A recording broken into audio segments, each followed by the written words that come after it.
We are going to set the valve lash on this 6BT. Every B-Series Cummins operates the same way. Every mechanical injection C-Series is the same way. What we do is we will push on the timing pin right here, and we slowly rotate the crankshaft.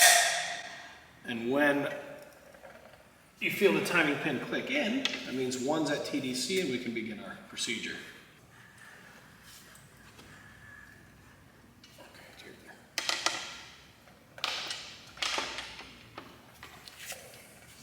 You ready? There it is.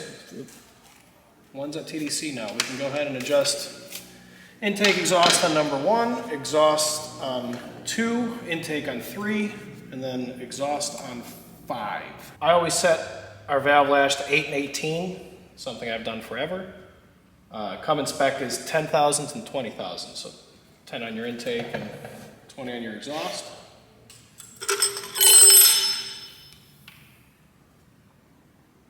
To do this, all you need is a flathead screwdriver, feeler gauges, and 14mm wrench. So now, if you're confused about which is your intake and exhaust runner's right here. So this is your intake, or this is your exhaust valve. Okay. And we just set it till we have a light drag. Nothing crazy tight. And then, holding our adjustment screw in the opposite position of, so counterclockwise, we're going to tighten our jam nut to ensure that it doesn't get tighter as you tighten the jam nut. And we still have our slight drag. And that one's done. To facilitate here, because I'm a visual learner, I just put a dab of paint on it. That one's complete. Now we'll move on and we will do our exhaust valve. For our exhaust valve, we do our 18 thousandths.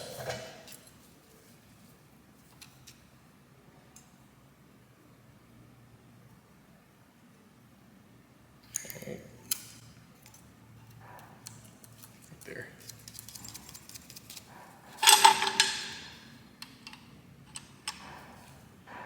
Once again, we're going the opposite direction, counterclockwise, holding the adjusting screw, and we're ensuring that we still have slight drag. This obviously happens after you torque your bridges. Now we can do intake on number 2, because 1 is at TDC. Got to find our 8 thousandths feeler gauge. Come up. We touch. Sometimes you can squeeze to make sure that there's no oil or anything in the cup of the push rod or the adjuster. Slight drag.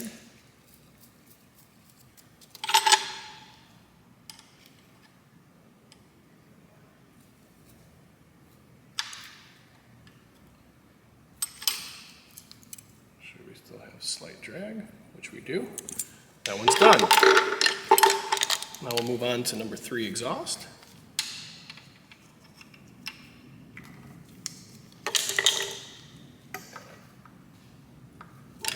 Adjuster's all the way down.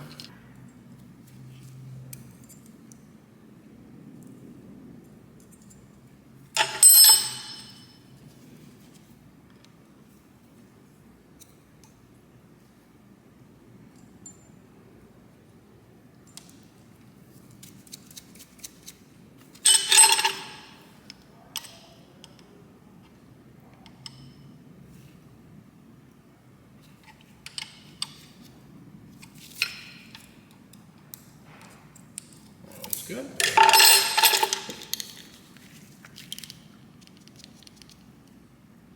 And then for intake.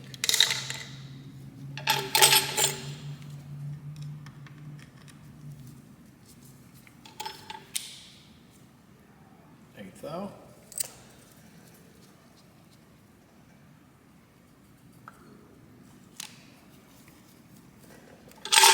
And the thing with valve adjustment as well, contrary, people think that valves get sloppy after a while. They actually get tighter because the valve starts to recess into the head as the engine wears. So as the valve is coming up, it's actually tightening this lash right here. Common misconception. People ask, oh, the valves were all sloppy. They're not sloppy. They're tight. They're holding open. So they're doing. 4 intake, and now 5 exhaust.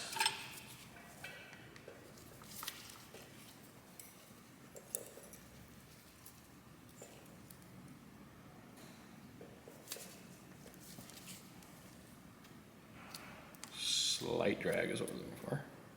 That's a lot of drag. There's slight drag.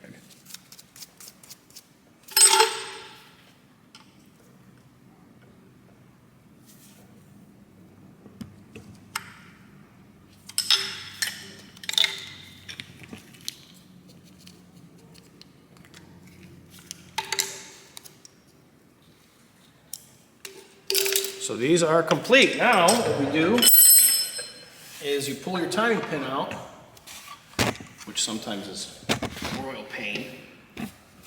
But you can rock the engine back and forth because it's not, you need about half a degree to pull it out. And I always use aluminum timing pins. I make them here in-house instead of the plastic ones. The plastic ones, the little tit will break off if you're rotating it too fast or something, or you get up on a compression cycle and you like slip past it and the pin will slip in for a second and it'll just shear this off. And then it is a royal pain to find top dead center again. But since we don't have the balancer on this engine, what we're gonna do, it's probably easier for our camera to see here. What we're gonna do is mark, let's just put a reference point here and a reference point there. And we're going to rotate the engine 360 degrees. And that's going to put number 6 at top dead center. Okay.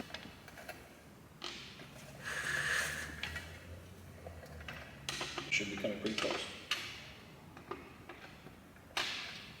Okay. Yeah, almost there. Almost there, a little bit more? Yep. Mm-hmm. Yep. Right there? Okay. And now what we do is we adjust all the rest, so everyone that we did not adjust. Now we're number 6 TDC, so 6 should be on the flat spot of the cam. You can verify here also with the tappet cover off. Makes things really easy, especially when you're putting push rods in so you don't jump a tappet. I've done that a few times. Because if you don't make mistakes, you haven't been doing it long enough. But you just have to be, you know, as long as the finished product goes out okay. Mistakes always happen.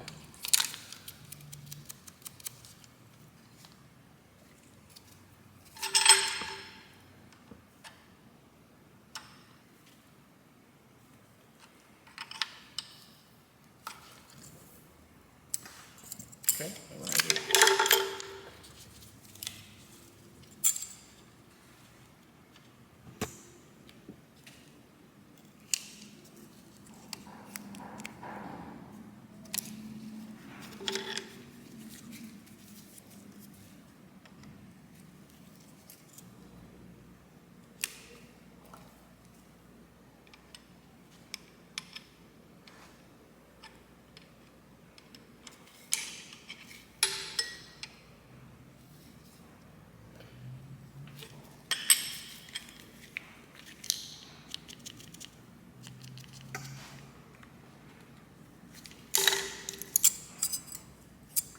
Six is good. Now we're going to move over to 5 intake.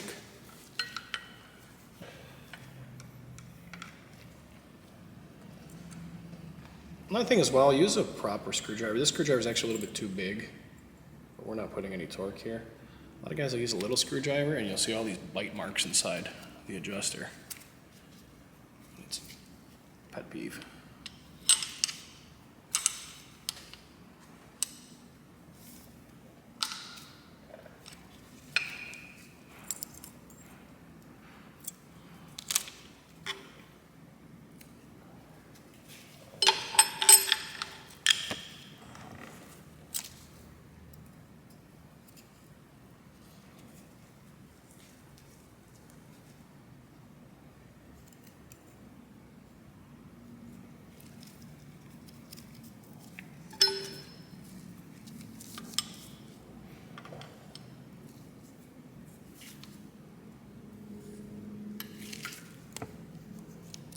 Good.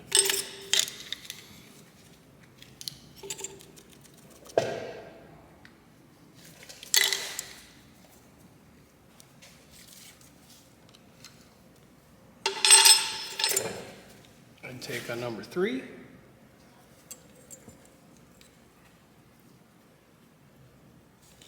Without the exhaust manifold in place, this is much easier, and the intake manifold. When the intake's in, this kind of gets tedious because you're working down in this little valley almost.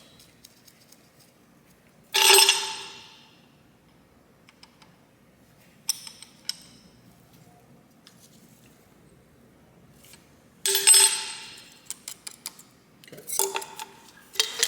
And we'll move on to number 2 exhaust. And our valve lash is complete. We'll rotate back to number 1 TDC and verify nothing changed, nothing moved, nothing was out of whack.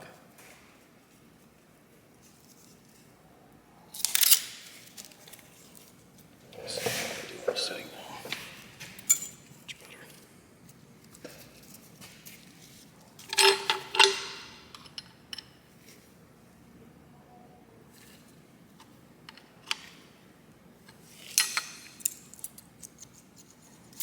Okay. And now,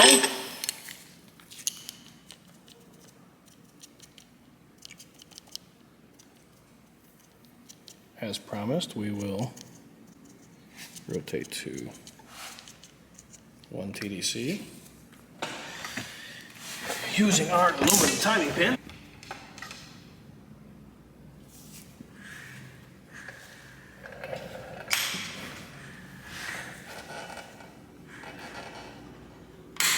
It is.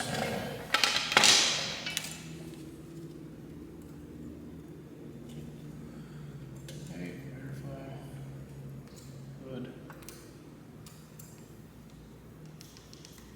Good. Intake number 2. Look at that. Every so often we get a winner here, probably. And then 4 intake. Yes. Good. 5 exhaust.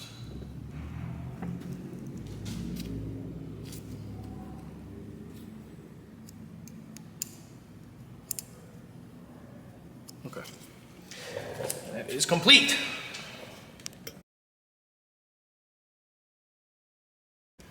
Now we're going to install the injectors in this 6BT 210 horse.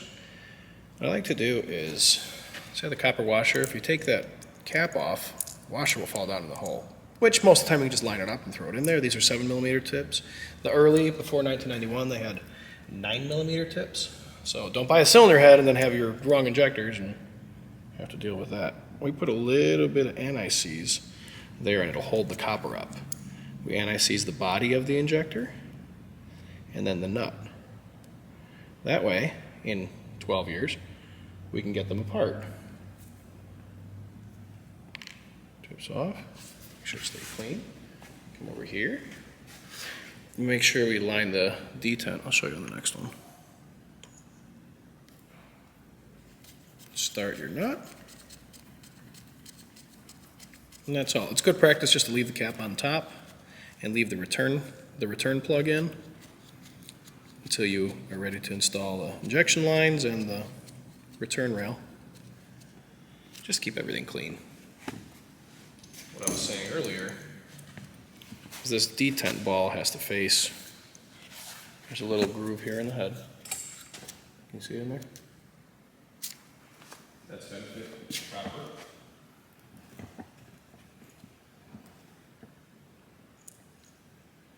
So like I said, put a little bit of dabble do.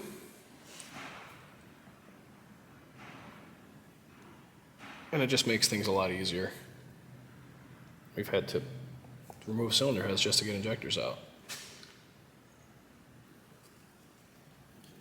The engines that are very common for this are the D28 Mans, especially number 2 and number 4, because the aftercooler sits right on top of the injector. There's a connection there that's notorious for leaking, and it'll leak salt water and it'll sit on the injector and rot it in there. Then you gotta replace the head. Turns a, you know, $400 day into $2,800 or $3,000 or so.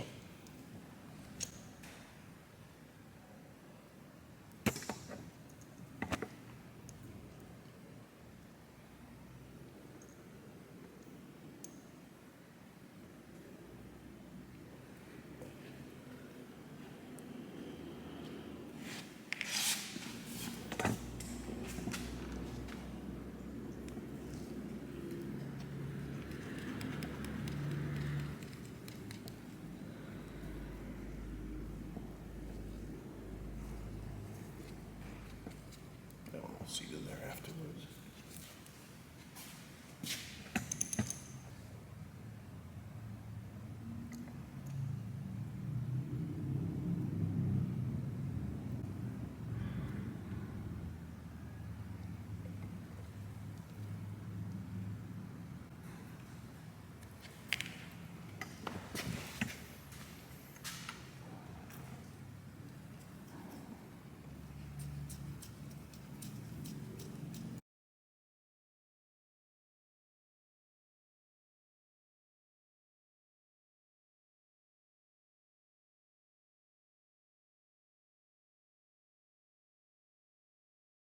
So now we are going to torque our injectors into the cylinder head. We go to 44 foot-pounds here. That's just enough to seat them in there, prevent any compression leaks.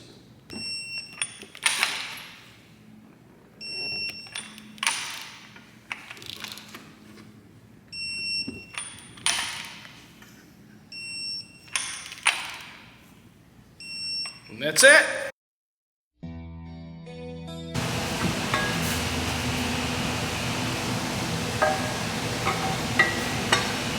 Look at how big and heavy they built these.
Now we're going to install our injection pump in this Cummins 6BT 210. This is a Lucas CAV or Delphi pump, Delphi DPA they call them. The first thing you do is you set your timing code. The timing code on this engine is a B. You set B at the edge of this circlip right here inside this pump, inside this little window here. Then you lock your pump. Your fuel injection shop should do this. You'll come around here, you will put the pump in position. Then, in my experience, I've only been doing it a couple of weeks, between D and E is usually where you're going to fall for timing code B. You're going to install your timing gear here with the O on the camshaft facing between D and E. This gives us our 210 horsepower rating. With one at TDC. We verify over here that it looks like B is at the edge of the circlip. Right in here. And then we install our nut.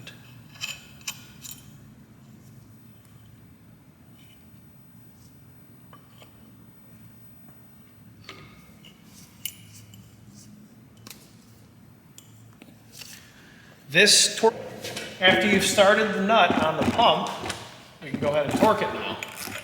Torque on this is 60 foot-pounds. If you do not have, let's say, a barring tool, we don't have bell housing on this engine at this time, so we don't have a barring tool. However, I do use my custom aluminum timing pins. The timing pin is good enough, is strong enough to hold even putting in the P pumps. P7100 pump, P3000 pump is 144 foot-pounds. These are only 60. But regardless, you should always put a bar through some bolts in the crankshaft snout, or hold your barring tool. In my situation, we're using the timing pin. Do not try that with a plastic timing pin though, it will break. Now that we have the pump torqued, now that we have the injection pump gear torqued, what we're going to do is we're going to align our edge of our circle clip right in here. The top of the clip has to line up with that line on the pump rotor. Now we're going to see and make sure our scribe mark lined up. The quick and dirty way to do this is just by lining up this mark. I always like to verify with the circlip inside the injection pump. So we have lined that up 100%. It's dead nuts. We're looking here and it looks like we are 100% lined up with the scribe mark on the front cover. So this engine is properly timed for the rating on this tag for a 0742 CPL.